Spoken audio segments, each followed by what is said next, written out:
আজকে রান্না হবে কচু ভর্তা। তো কিভাবে কচু ভর্তা করি সঙ্গেই থাকুন আর দেখতে থাকুন কচু ভর্তাটা কত মজা হয়।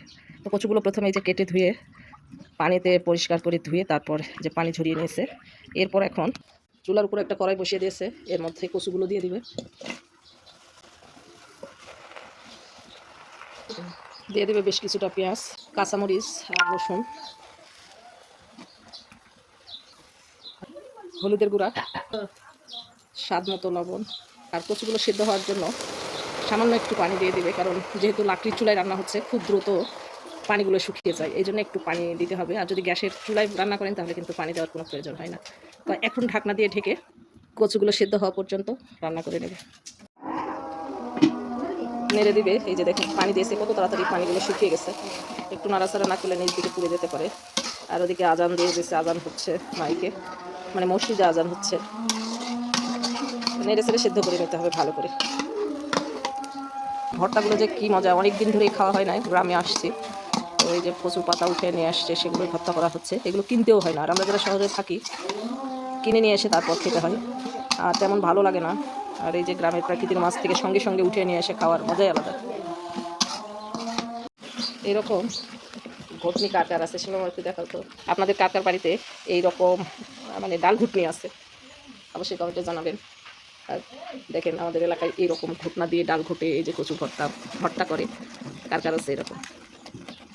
কচুগুলো একটু সেদ্ধ হতে দেরি হচ্ছে, পানি শুকিয়ে গেছে, তাই এই যে ঘটনাটা দিয়ে ঘুটে নিচ্ছে, তাহলে সুন্দরভাবে পেস্ট হয়ে যাবে। এখনও খেতে পারেন আপনারা, কিন্তু এর স্বাদ বাড়ানোর জন্য আরও কিছু প্রসেস আছে, সেটা দেখতে থাকুন, অবশ্যই ভালো লাগবে। এই যে হয়ে গেছে, পেস্ট হয়ে গেছে। এখন এটা বাগার দিতে হবে, রাখছে। আর চুলায় অন্য একটা কড়াই বসিয়ে দিয়েছে, এর মধ্যে এখন দিয়ে দিবে, এই যে দিয়ে দিচ্ছে রসুন, বেশ কিছুটা রসুন, 2-3টা রসুন, বেশি রসুন, ঠিক আছে। আর দিয়ে দিচ্ছে তেল, এই যে 1 মুঠো পরিমাণ পেঁয়াজ কুচি। পেঁয়াজ, রসুন আর এই যে শুকনো মরিচ লাল লাল করে ভেজে দিতে হবে। পেঁয়াজটা অনেকটাই নরম হয়ে আসছে, পেঁয়াজ আর রসুন। এখন একটু ডাল মশলা অ্যাড করে দিবে, 1 চামচ পরিমাণে যে ডাল মশলা। এই ডাল মশলা আর পেঁয়াজটাকে আবারও লাল লাল করে ভেজে নিতে হবে। লাল লাল করে পেঁয়াজ, রসুন, শুকনো মরিচ সব লাল লাল করে ভাজা হয়ে গেছে। এখন ভর্তাগুলো অ্যাড করে দিবে। এটা বেশ কি মজার একটা ভর্তা, বন্ধুরা একবার খেলে বারবার খাবেন এই ভর্তাটি। এখন ভালো করে ভেজে নেবে, তেলগুলো উপরে উঠে আসা পর্যন্ত। আর এই যে নরম নরম আছে, এটা একটু টেনে আসা পর্যন্ত রান্না করে নেবে। কোনো সময় নাড়াচাড়া বন্ধ করা যাবে না। আর লবণটা অবশ্যই চেক করবেন। এইরকম যদি ভর্তা না খান তাহলে অনেক বেশি কিন্তু মিস করে ফেলবেন। একদিন হলে এইভাবে আপনারা বাসায় ট্রাই করবেন, আর ট্রাই করে কমেন্টে জানাতে একদিন নিয়ে ভুলবেন না। এই যে দেখেন এখন কিন্তু কড়াই থেকে উঠে আসতেছে, আর সাইড দিয়ে লক্ষ্য করলে দেখবেন যে তেল ছেড়ে দিচ্ছে। আপনারা যদি চান যে একেবারে তেল বের করে খাবেন, এই যে দেখেন তেল কিন্তু ছেড়ে দিচ্ছে।